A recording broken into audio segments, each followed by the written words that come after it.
información y principalmente de la salud preventiva para hombres. El día de hoy nos acompaña la doctora Alejandra Trejo, quien será la ponente de esta sesión. Alejandra Trejo pues ya nos ha acompañado en varios webinars donde pues ella ha destacado pues por ser un médico general egresada de la Universidad Autónoma Metropolitana en el año del 2010.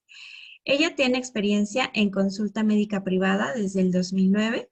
Ha proporcionado atención a pacientes pediátricos, así como en control del niño sano. Ha proporcionado también atención para el adulto, métodos anticonceptivos, enfermedades respiratorias y enfermedades gastrointestinales. También lleva a cabo la medicina preventiva, la atención para pacientes adultos mayores, enfermedades crónicos degenerativos como diabetes, hipertensión arterial sistémica, entre otros. Desde 2011 hasta la fecha, ha participado como médico de primer contacto en salud interactiva, en atención a pacientes vía telefónica para proporcionar consulta médica general, así como ha brindado apoyo médico prehospitalario en pacientes en condición crítica.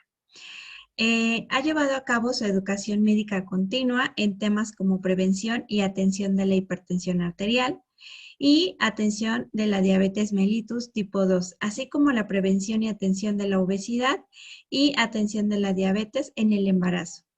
Ha proporcionado abordaje no farmacológico de las enfermedades crónicas y enfermedad por el coronavirus COVID-19, todo sobre la prevención que se debe de llevar a cabo. Sin más, por el momento, pues dejo con ustedes a la doctora Alejandra Trejo, quien nos va a apoyar en dar esta ponencia. Adelante, doctora, muy buenos días. Hola, buenos días. Un gusto estar aquí. Gracias, Joe, por la presentación. Si gustan, iniciamos entonces con la plática. Les comparto. No, no se ve todavía la presentación, ¿verdad? Se las comparto entonces. No, aún no. Un segundo. Ahí ya la vemos. Sí, ya está. Perfecto. Bueno, entonces, como decías, Job, es un tema muy importante y que viene muy ad hoc con todo este mes que, bueno, festejamos efectivamente a los papás. Yo voy a abordar el tema un poco por etapas para que nosotros vayamos comprendiendo cuáles son los efectos que vamos a ir notando y las enfermedades que vamos a presentar en algún momento. Entonces, lo primero que nosotros vamos a iniciar es con la etapa de la adolescencia. En esta etapa es cuando va a iniciar el desarrollo sexual en los hombres, en los varones, y en este caso se da un rango de edad de entre 10 a 14 años. Es justo en esta etapa cuando empezamos nosotros a notar ciertos cambios a nivel físico que van a estar dados por la producción de testosterona. Hay una maduración de los órganos sexuales masculinos, empieza a crecer la masa o aumentar la masa muscular y en general todo el tejido óseo, y también vamos a notar ciertos cambios como aparición de vello púbico, de vello facial, hay cambios en la voz, empezamos con engrosamiento de la voz. Para que nosotros entendamos un poquito del por qué se dan estos cambios, es importante que nosotros entendamos que todo va a venir a raíz o con estímulo de nuestro cerebro. A nivel del hipotálamo se va a secretar una hormona, que es la hormona liberadora de hormona luteinizante. Esta hormona, a su vez, aquí yo les estoy poniendo un dibujito, es una partecita muy pequeña a nivel de nuestro cerebro y es donde se va a liberar a nivel del hipotálamo esta hormona liberadora de hormona luteinizante. Se va a estar liberando cada 60 a 120 minutos aproximadamente. Esta hormona va a estimular la hipófisis, que a su vez esta va a liberar otras dos hormonas. Una sería la hormona luteinizante y la otra sería la hormona folículo estimulante. Es importante que nosotros diferenciemos estas dos hormonas porque cada una va a tener un efecto diferente en el organismo. Aquí nosotros estamos ilustrando la hormona luteinizante en color verde y esta va a actuar directamente a nivel testicular, produciendo o estimulando la producción de testosterona. En este caso se da esta producción a nivel de las células de Leydig. Más o menos al día vamos a estar produciendo alrededor de 6 a 10 miligramos por día de testosterona. Y en el caso de la hormona folículo estimulante que nosotros le estamos ilustrando en color azul, esta de igual manera va en conjunto ya con esta testosterona que se liberó, va a empezar a producir esperma. Y esta producción de esperma se va a dar en las células de Sertoli, que más o menos va a tardar entre 72 a 74 días la producción de los espermas. O sea, cada 72 a 74 días se va a liberar un nuevo, digamos, producción de espermatozoides. Esto nos va a dar una producción de alrededor de 100 millones de espermatozoides por día. Entonces es una producción bastante elevada. Obviamente hay que considerar que de esos espermatozoides, no el 100%, van a ser espermatozoides de calidad que van a poder lograr una fecundación. Hay muchos que se van a ir como, digamos, desechando en el camino, pero si nosotros vemos en cuanto a números, es una cantidad impresionante. Todas estas hormonas, al aumentar la testosterona, van a empezar a generar estos cambios a nivel corporal que se van a ir viendo de manera física, y va a haber algunos otros cambios que van a ser internos o que vamos nosotros a detectar de manera interna. De los más frecuentes va a estar el cambio de la voz, empieza a tornarse un poco más grave la voz, empiezan también a aumentar la masa muscular, y hay una maduración de los órganos sexuales masculinos. Yo aquí les estoy poniendo esta tablita para que veamos más o menos por edades qué es lo que se va a estar presentando de acuerdo a la edad. Entonces empezamos a notar cambios a nivel testicular. El promedio son estas flechitas y va a ser alrededor de los 12 años en conjunto con la aparición del vello púbico. Va a haber alrededor de los 13 años un alargamiento del pene, un cambio en cuanto a la voz, como comentábamos, una voz más grave. Vamos a tener alrededor de los 14 años ya la aparición de vello facial.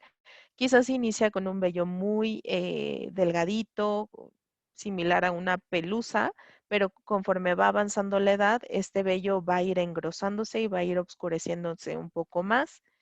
El vello axilar también es inicialmente muy delgado y apenas se detecta, pero conforme va aumentando la edad, se oscurece y aumenta la cantidad y grosor del vello. Todos estos cambios, como ustedes ven, pueden estar a partir de los 10 años, y todavía alrededor de los 18 años pueden estar tornándose algunos cambios. Va a haber personas o varones que van a iniciar esta maduración sexual mucho más temprana que otros. Eh, es algo muy individual o muy particular para cada persona. Justo en esta etapa es cuando se va a dar el inicio de vida sexual activa.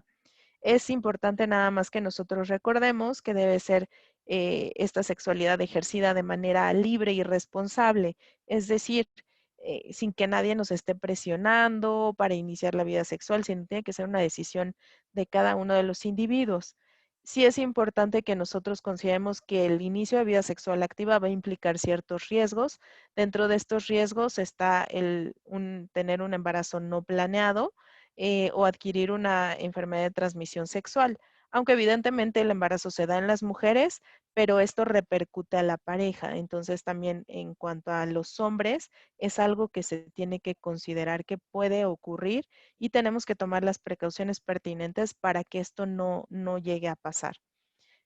Cualquier, digamos, edad en la que se vaya a dar este inicio de vida sexual puede tener efectos tanto a corto, mediano o largo plazo en la vida de una persona. Por eso es sumamente importante que este inicio se dé cuando la persona esté totalmente convencida y sea decisión propia, sin ningún tipo de presión, como comentábamos. Ahora, para que más o menos tengamos un contexto de en México qué es lo que ocurre, tenemos alrededor de 23 millones de adolescentes en todo el país. De estos 23 millones, un poquito más de la mitad son hombres. Estamos ya en una balanza muy equilibrada en cuanto a género masculino y femenino, pero se sabe que todavía hay un poquito más de hombres actualmente. De estos, al menos el 90% han escuchado hablar de algún método anticonceptivo. Ahorita ya tenemos un acceso a la información tan importante, ya en cualquier lugar nosotros podemos tener información sobre métodos anticonceptivos a nivel en la televisión, por ejemplo, en las plataformas digitales. Tenemos mucho acceso a este tipo de información eh, y obviamente se sabe que solamente cerca del 25% de los adolescentes, o sea, uno de cada cuatro adolescentes, ya iniciaron su vida sexual activa. O sea, ya el 90% tiene la información de estos métodos anticonceptivos, una cuarta parte de los adolescentes han iniciado su vida sexual activa y de esta cuarta parte, el 14% no han utilizado ningún método anticonceptivo. Entonces, aunque tenemos ya tanto acceso a la información, todavía sigue habiendo un porcentaje que no están utilizando ningún método anticonceptivo. Esto puede ser por muchas causas. Uno, por decisión propia, porque no quisieron utilizarlo, porque no tienen acceso a los métodos anticonceptivos. Hay que recordar que hoy en día, por ejemplo, a nivel de Secretaría de Salud, están proporcionando temas de preservativos gratuitos. Entonces, hay que acercarnos a las instituciones de salud para poder tener pues ese inicio de vida sexual activa de la manera más responsable y confiable posible. Considerando este inicio de vida sexual activa, se recomienda en pacientes adolescentes la aplicación de la vacuna contra el virus del papiloma humano. Este virus es un virus que está afectando a gran parte tanto de hombres como de mujeres. Quizás es más notorio o más evidente en las mujeres en cuanto a sintomatología y en cuanto a secuelas que podría llegar a generar, como un cáncer cervicouterino, pero se sabe que el hombre es el portador del virus. Puede ser que el hombre no tenga tantos síntomas y aún así sea el portador de este virus. Entonces, por eso es importante que tratemos de vacunar a nuestros adolescentes. Hoy en día, el esquema que se está manejando en tema de vacunación contra el virus del papiloma humano son 3 dosis.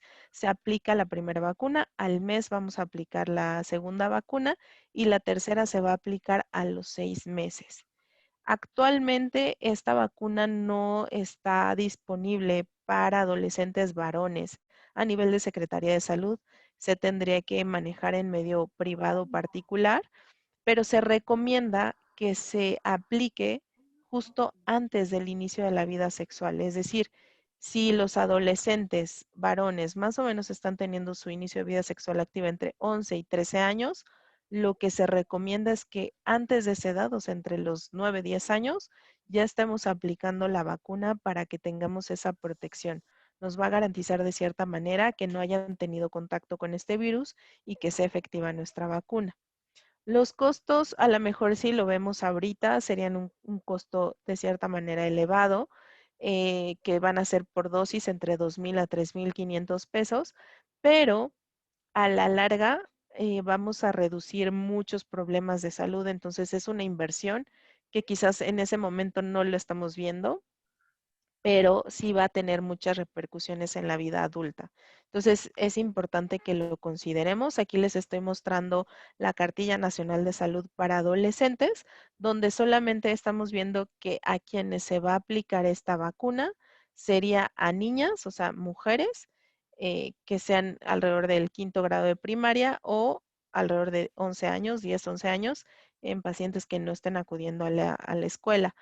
Solamente es lo que está ahorita enfocándose Secretaría de Salud, pero si ustedes tienen adolescentes, varones, pues sí, sería una buena opción que consideraran la aplicación de la vacuna.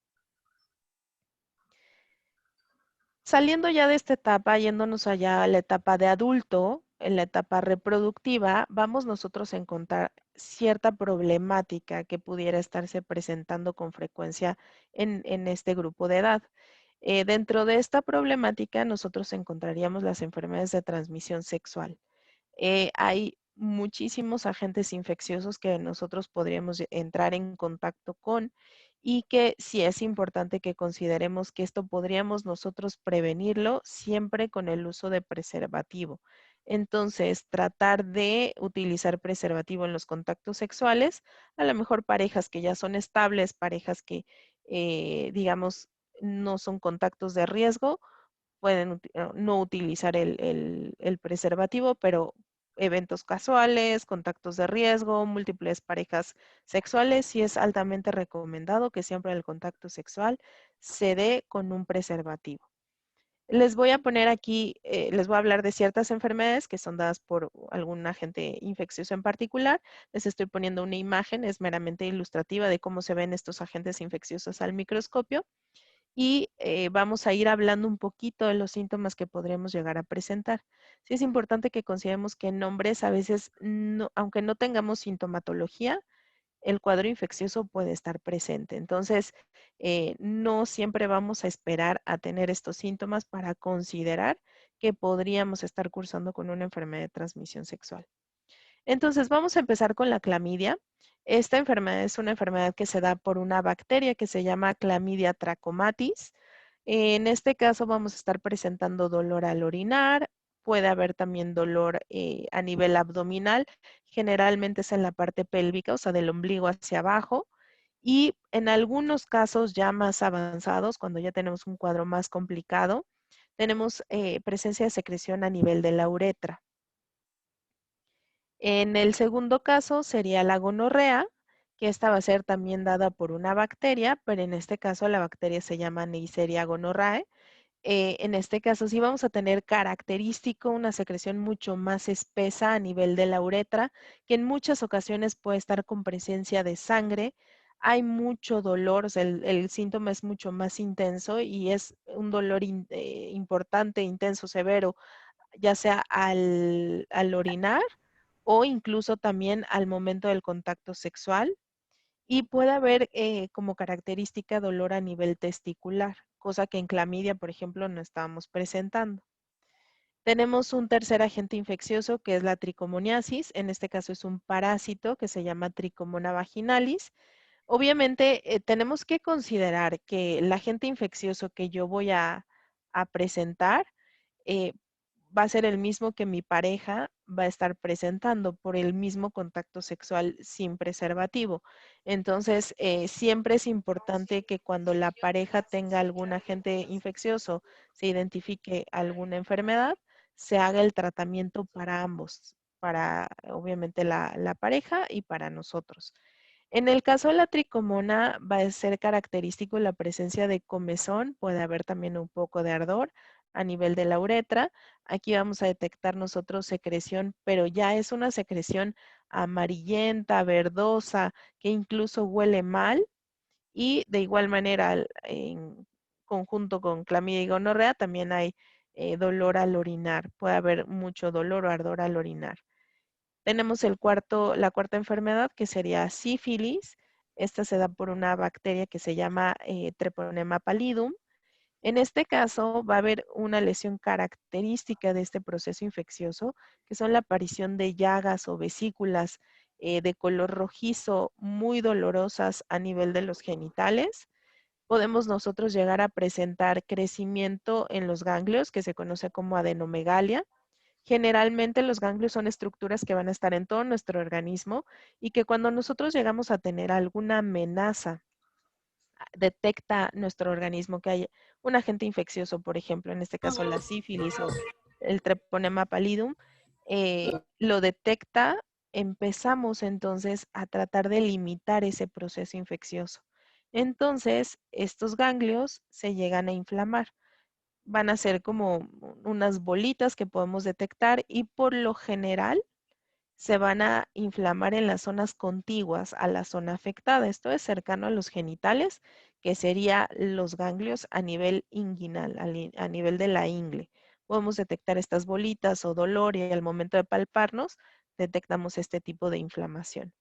Y en el caso de la sífilis sí podemos llegar a presentar elevación de la temperatura a más de 38 grados, considerado ya como un cuadro de fiebre. Ahora, tenemos el VIH, que es una enfermedad que se da por el virus de la inmunodeficiencia humana. En este caso, sí es un cuadro que es difícil de detectar, es decir, nos va a dar síntomas que son muy inespecíficos. Generalmente lo que nosotros tenemos que hacer es estar haciendo, si tenemos prácticas sexuales de riesgo múltiples parejas sexuales, parejas ocasionales, sí vale la pena estar haciendo un chequeo pues anual, por ejemplo, para ir detectando si es que hay algún proceso infeccioso. Obviamente los otros procesos podemos tratarlos sin ningún problema, ya sea con un antibiótico, los cuadros virales en muchas ocasiones se quitan o remiten solos, pero justo VIH es un cuadro que se va a mantener por mucho tiempo, o sea, por tiempo prolongado. Y los síntomas que vamos a detectar van a ser síntomas inespecíficos, como les comentaba, podemos llegar a tener elevación de la temperatura, un cuadro de fiebre, mucho cansancio, adenomegalias ya no solamente a nivel inguinal, sino ya a nivel de todo el cuerpo, puede ser a nivel cervical, por detrás de la oreja, a nivel de la clavícula, a nivel axilar, o sea, va a haber otros sitios donde ya se va a detectar esta inflamación de los ganglios. Y en cuadros ya más avanzados, nosotros vamos a detectar con recurrencia, con mucha frecuencia, presencia de diarreas, cuadros diarreicos, presencia de tos, y por lo general estos pacientes, como ya tienen un ataque al estado general, van a empezar con pérdida de peso. Es un padecimiento que no se va a curar, pero que sí podemos tener bien vigilado y controlado mucho tiempo esta persona estable, nada más haciendo los conteos en cuanto a la cantidad de virus que hay en el organismo y se mantiene estable sin ningún problema. Tenemos una siguiente enfermedad que es el herpes genital. Esta enfermedad va a ser dada por un virus, que es el virus del herpes simple. En este caso también llegamos a presentar lesiones como ampollitas a nivel de toda el área genital o cercano a la región perianal. Estas lesiones por lo general son muy dolorosas, generan mucho ardor o incomodidad, puede llegar a generar también comezón y en muchos casos también presentamos dolor al orinar. Generalmente lo que más vamos a detectar en esta enfermedad va a ser las lesiones, eso va a ser característico. Tenemos el virus del papiloma humano, como comentábamos ya, hablamos un poquito del tema en relación a la vacuna. En este caso, este virus se va a mantener también en nuestro organismo y nos va a dar datos clínicos como la presencia de verrugas genitales, como las verruguitas que nos llegan a salir en el cuello o en cualquier otro sitio, es exactamente lo mismo, pero a nivel del área genital. Puede haber mucha comezón, igual en el área genital, y puede haber en muchos casos sangrado durante el contacto sexual. Eh, en los hombres les comentaba que no siempre vamos a tener datos tan evidentes, o sea, el hombre puede ser portador y tener esta enfermedad sin tener tantos síntomas. Entonces no nos damos cuenta y si entra en contacto con varias personas o varias parejas, pues ahí es donde se está dando la transmisión de una persona a otra. Entonces sí es importante que estemos pues vigilando la presencia de lesiones. Y por último, la hepatitis, que se da por el virus de la hepatitis B.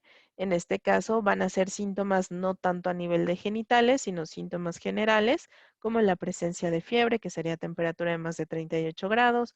Puede haber mucho cansancio, estos pacientes se van a sentir mal, o sea, dolor articular, dolor muscular. Puede haber cambios en las características de la orina a una tonalidad oscura, similar a la Coca-Cola, lo refieren y en muchos otros casos va a haber cambios en la coloración de la piel o de conjuntivas. Puede ser, o perdón, de mucosas, como cuáles. Puede ser a nivel de conjuntivas, que es la parte blanca de nuestros ojos, se puede tornar amarillo. Podemos llegar a presentar cambios en la coloración general de nuestra piel o a nivel de palmas o plantas de los pies. Y es muy característico esta presencia de datos clínicos que nos hacen sospechar de un cuadro de hepatitis. Ahora, estas fueron todas las enfermedades que se pueden transmitir por vía sexual. Tenemos que enfocarnos también en esta etapa de adulto, que los varones pueden llegar a tener problemas que no van a ser propiamente transmisibles o no son infecciosos como tal por una transmisión sexual. Mucho de lo que se va a llegar a afectar en el paciente adulto o varón es la próstata. La próstata es un órgano que nosotros, o bueno, que los varones tienen, está muy cercano a la vejiga. Este que ven ustedes en color un rosa más intenso es nuestra vejiga. Y en el caso de los varones tienen la próstata justo por detrás de la vejiga. Como ustedes ven, ahí es un tamaño pues normal, regular. El efecto o la función de este órgano en particular es producir este líquido en el que se va a ir transportando todos los espermatozoides. Va a ser normal y esperado que a partir de los 45 años empiece a aumentar un poquito el tamaño.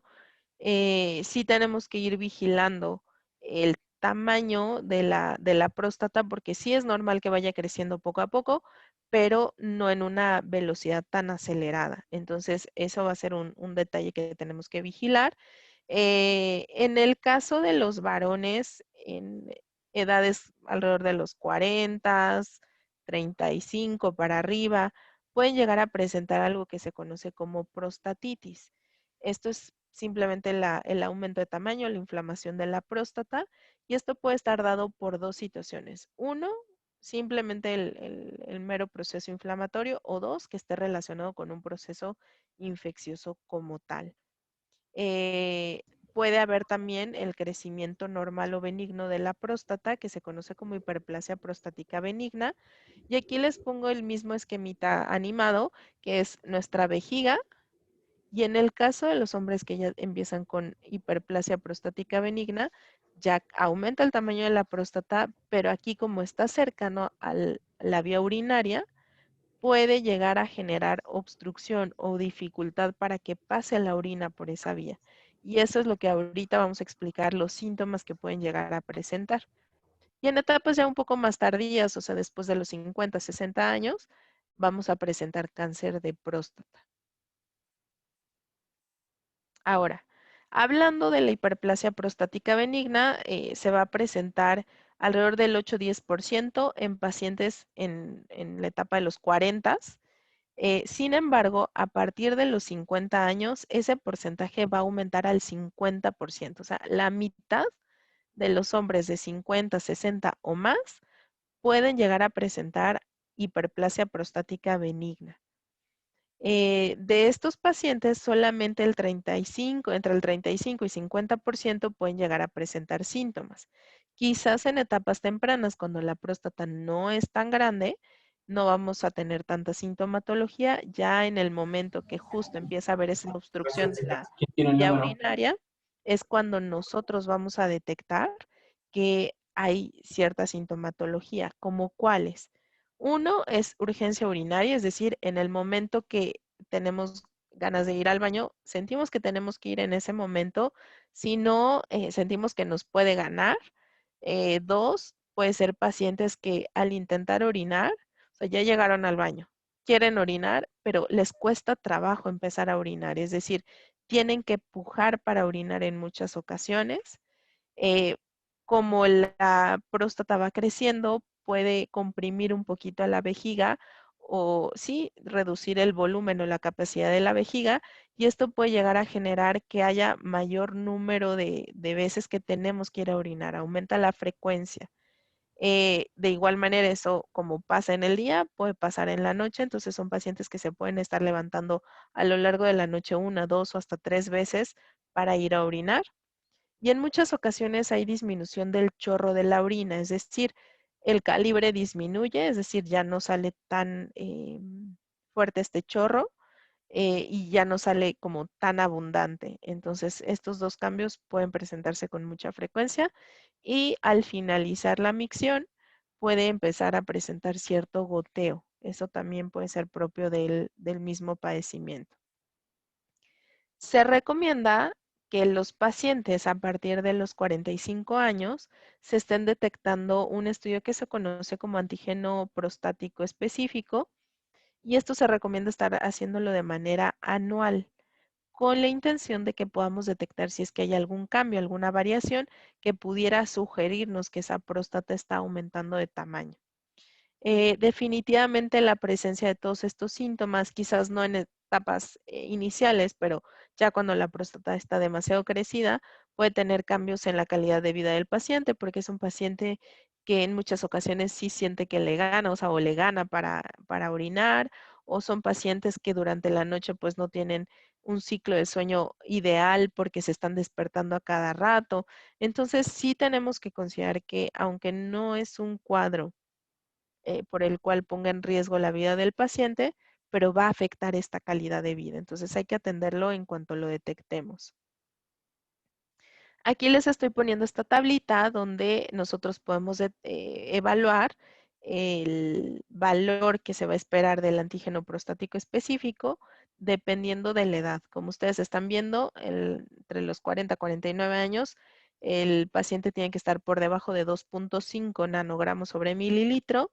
Ya para el paciente de los 70 años va aumentando ese límite y ya estamos como menor a 6.5 nanogramos sobre mililitro. Entonces, vamos a evaluar el resultado de este estudio, pero siempre tiene que ir de acuerdo a la edad porque puede haber estas variaciones que ahorita estamos comentando.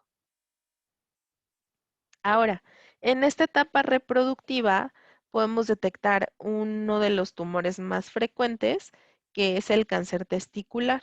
Esta es la neoplasia más común en la etapa reproductiva. Se sabe que alrededor del 5% de estos casos se van a dar entre los 18 a 35 años de edad, o sea, pacientes muy jóvenes. De estos pacientes se están detectando alrededor de 4.500 casos al año, o sea, sí es bastante frecuente y es un padecimiento que afortunadamente, aunque es muy frecuente, es tratable y no hay como tanta repercusión a nivel de la vida, o sea, no afecta tanto, no pone en riesgo la vida del paciente. Se tiene que atender, claro, pero no es tan mortal, por así decirlo. Dentro de los síntomas que vamos a presentar en este tipo de cáncer, puede ser algún bulto, agrandamiento, crecimiento a nivel testicular, sensación de pesadez en el escroto, un dolor ya sea a nivel inguinal, cercano obviamente hacia el testículo, o puede ser también a nivel pélvico, en la parte baja del abdomen. Puede haber acumulación de líquido a nivel del escroto, puede haber dolor o malestar ya sea en un testículo o en el escroto, y en muchos casos llegan a presentar agrandamiento o mayor sensibilidad a nivel de las mamas. Puede haber un poquito de crecimiento, no va a ser algo tan evidente, pero sí se detecta fácilmente. Y en otros casos también ese dolor se puede reflejar a nivel de la espalda. Ahora, aquí viene la prevención.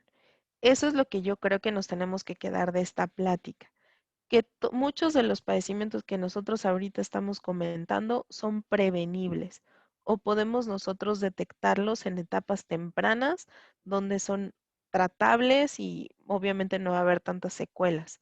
Entonces, así como se ha hablado infinidad de veces y lo tenemos como en los medios, en muchos lugares nos hablan de la exploración mamaria para detectar el cáncer de mama en las mujeres, de igual manera, la autoexploración testicular es lo que nos va a ayudar para detectar si es que hay algún cambio y poder acudir de manera inmediata a revisión médica.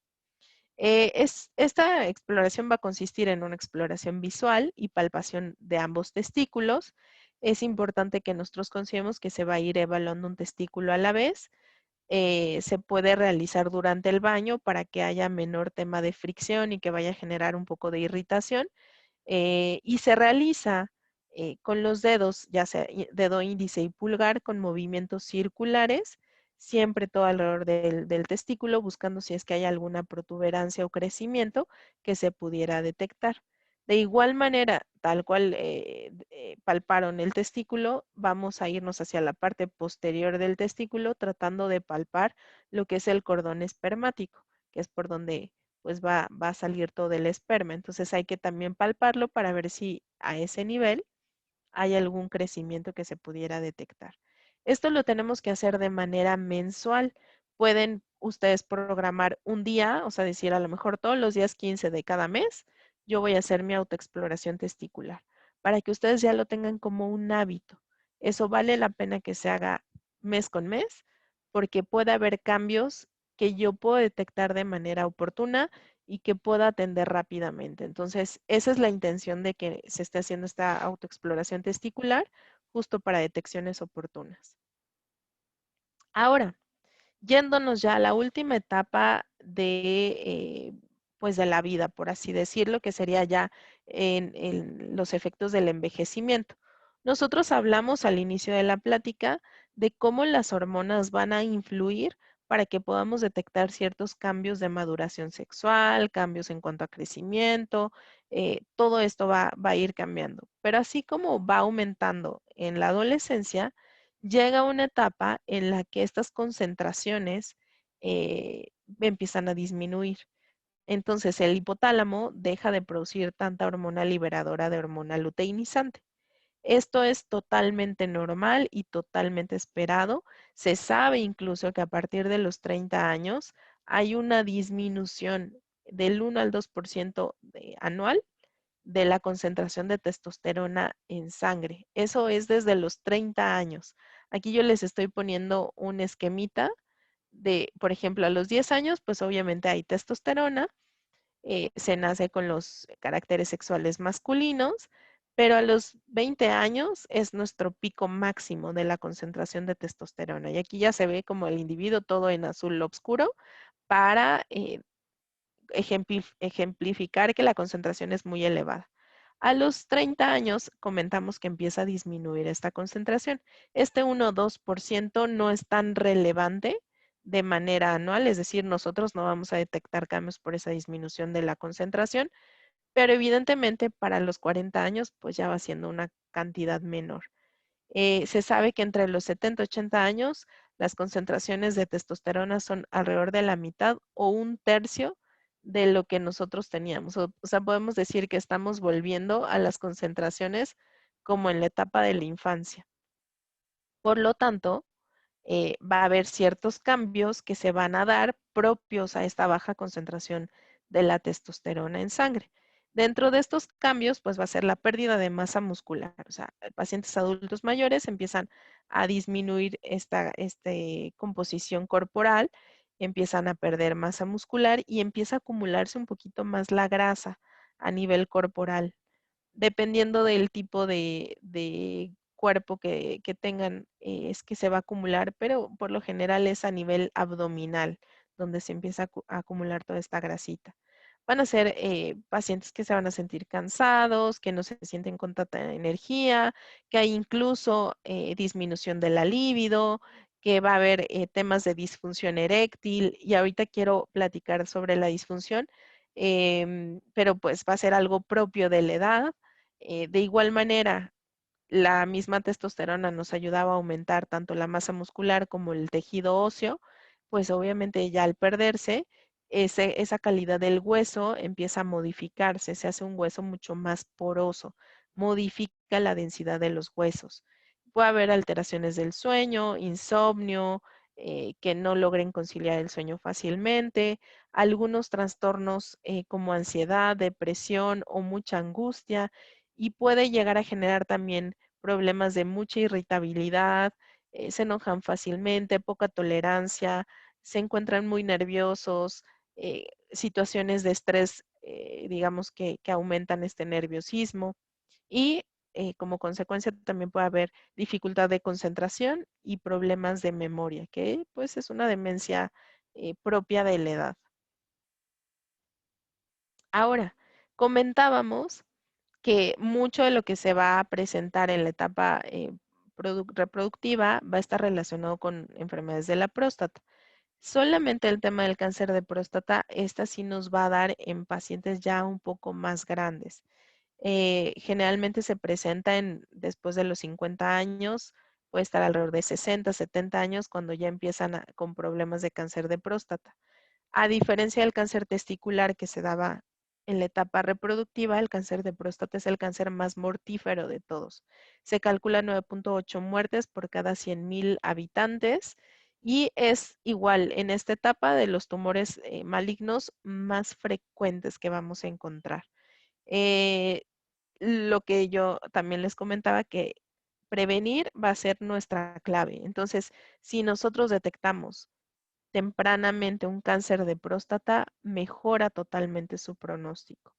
Si ya tenemos antecedente de padres, hermanos, abuelos con cáncer de próstata, obviamente esto va a aumentar la probabilidad de que ustedes pudieran tener este cáncer y con mayor razón tenemos que estar haciendo nuestros chequeos anuales.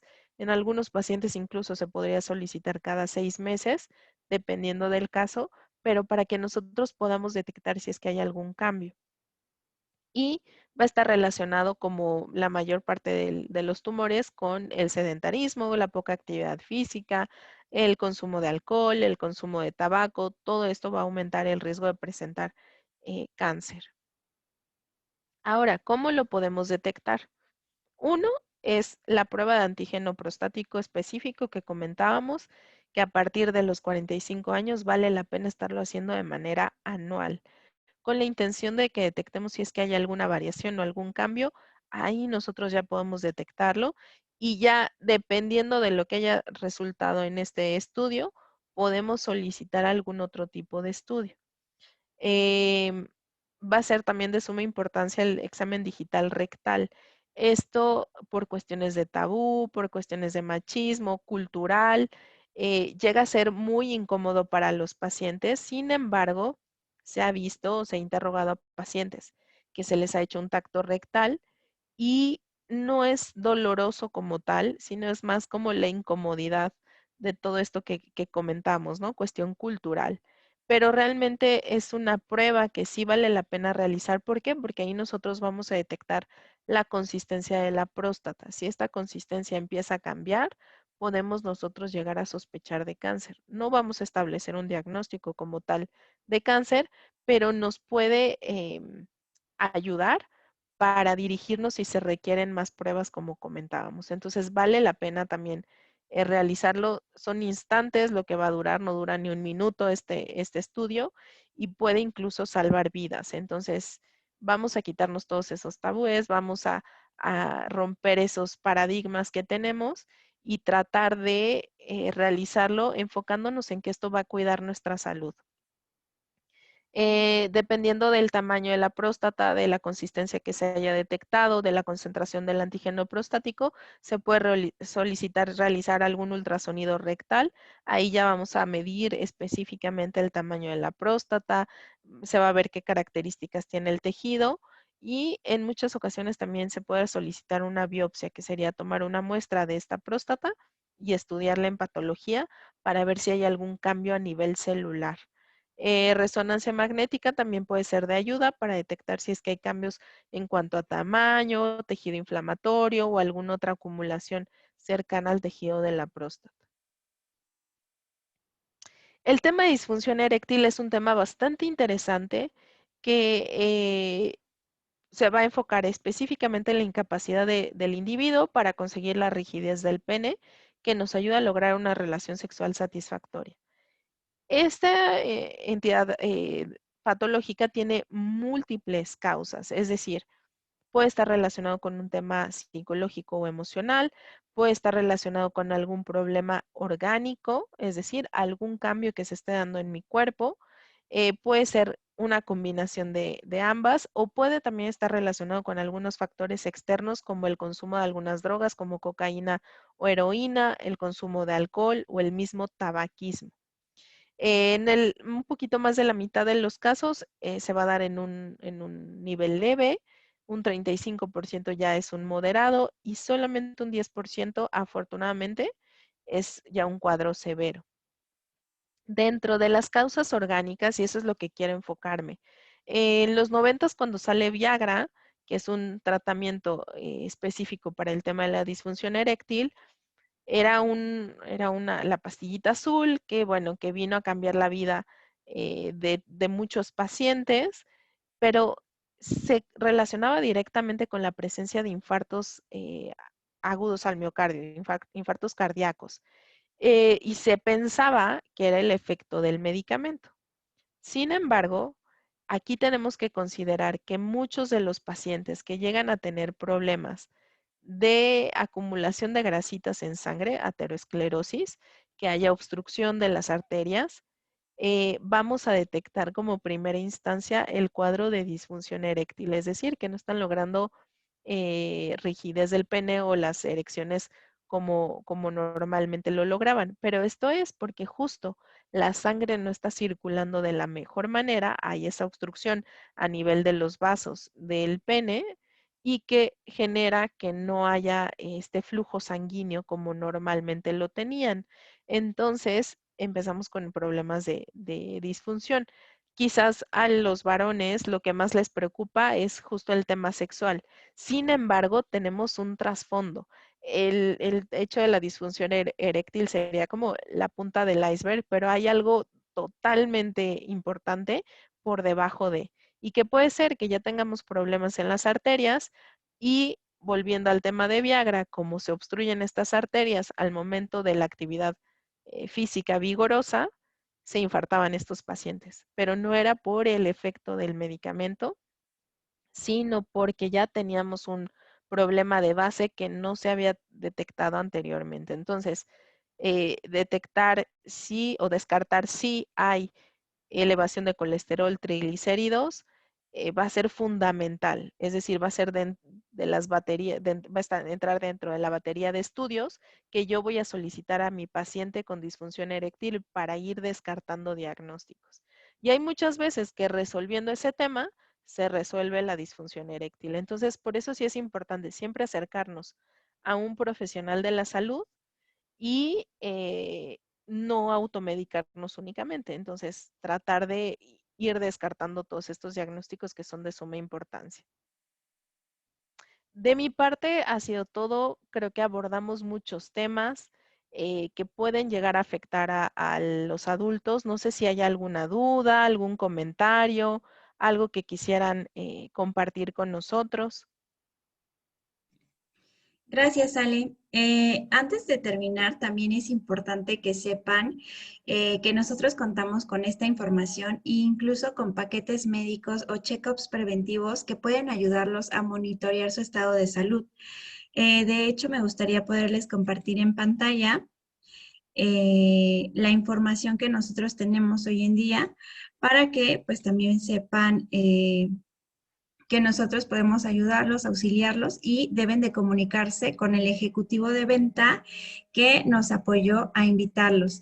También le agradezco mucho a la doctora Alejandra Trejo, quien nos está ayudando con este webinar, que también es de mucha relevancia conocer cómo podemos prevenir o detectar a tiempo algún padecimiento, malestar, y principalmente pues que en este webinar ustedes se puedan ir con todas las dudas aclaradas, o si tienen alguna pregunta, por muy pequeña que sea, pues lo importante es que la podamos decir para poder irnos con toda la confianza de poder recibir a lo mejor alguna asistencia o alguna respuesta al tema que estamos presentando.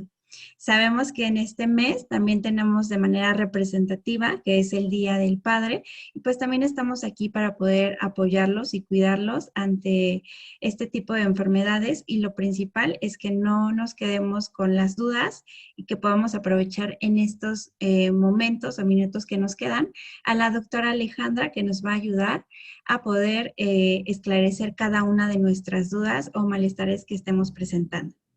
Sin más, me gustaría que empezáramos con las preguntas. Si alguien tiene alguna pregunta, puede habilitar su micrófono, o de lo contrario, pues puede dejarla dentro del chat para que pues la podamos revisar.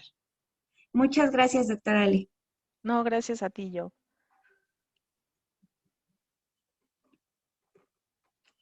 ¿Alguna pregunta, algún comentario que tengan hacia la doctora de toda la información que hemos revisado? Si quieres, mientras reforzamos, yo, que obviamente es importante que nosotros acudamos al médico no solamente cuando nos estemos sintiendo mal, ¿no?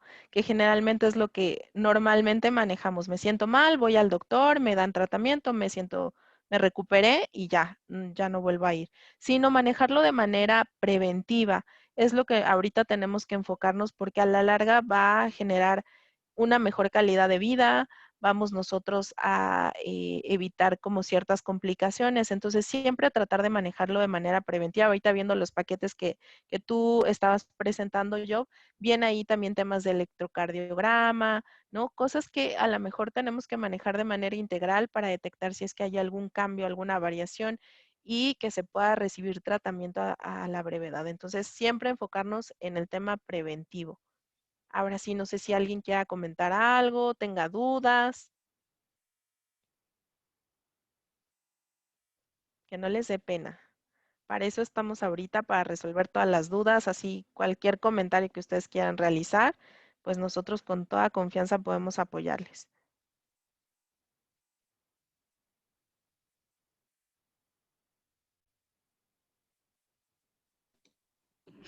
¿Nadie? ¿Todo quedó muy claro?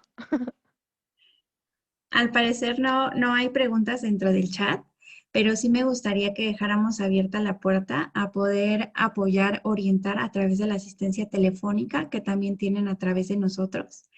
El poder comunicarse si se presenta algún malestar o algún tema y principalmente que los podamos canalizar a algún estudio de laboratorio. Recordemos que con nuestros servicios van a tener acceso a costos preferenciales y lo principal y que siempre debe estar de la mano pues es sensibilizarnos acerca de la salud, que es lo más importante que tenemos. Pues si no hay más preguntas, pues por mi parte también sería todo, Ale. Te agradezco mucho el tiempo y la información que nos proporcionas en estos webinars.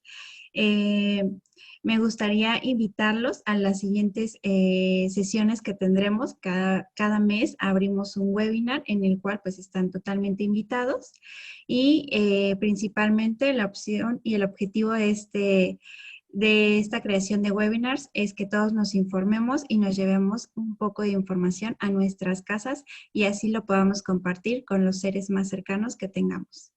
Gracias, Ale. Muchas gracias a todos. Que pasen un Bonito buen día. día. Les agradezco y por nuestra parte sería todo. Les mandamos un saludo y los esperamos en las siguientes emisiones. Muchas gracias y hasta luego. Buen día, hasta luego.